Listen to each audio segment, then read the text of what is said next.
নারীর জন্য জান্নাতে যাওয়া খুব সহজ। তার এক পা, নারীর এক পা জান্নাতে এমনি ঢুকে আছে। আর কিছু কাজ করলে, 4টা কাজ করলে বাকি পাটাও জান্নাতে ঢুকাই দিবে কে?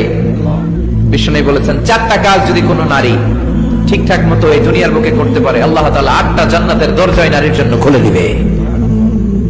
এক নম্বরে বিষ্ণু বললেন, আল মারআতু ইযা সাল্লাত খামসাহা, কোন নারী যদি 5 ওয়াক্ত সালাত সময় মতো আদায় করে, ওয়া সামাত শাহরাহা, রমজানের রোজাগুলো ঠিকমতো রাখে, আতাআত বালাহা, স্বামীর আনুগত্য করে, ওয়া হাফিজাত ফুরুজাহা, নিজের লজ্জাস্থানের হেফাজত করে। 4টা, কয়টা? 5 ওয়াক্ত সালাত, রমাদানের রোজা, স্বামীর আনুগত্য। এখন এটা উঠে গেছে সমাজে। কে কার উপর ডমিনেটিং করবে এই নিয়ে গুতাগুতি আছে না নাই? কে বড় হবে, কে মশারি টাঙ্গাবে রাত্রে, কিলাকিলি আছে না নাই? হাজবেন্ড কে তুই টাঙ্গা, স্ত্রী কে আমনে টাঙ্গা, আছে না নাই?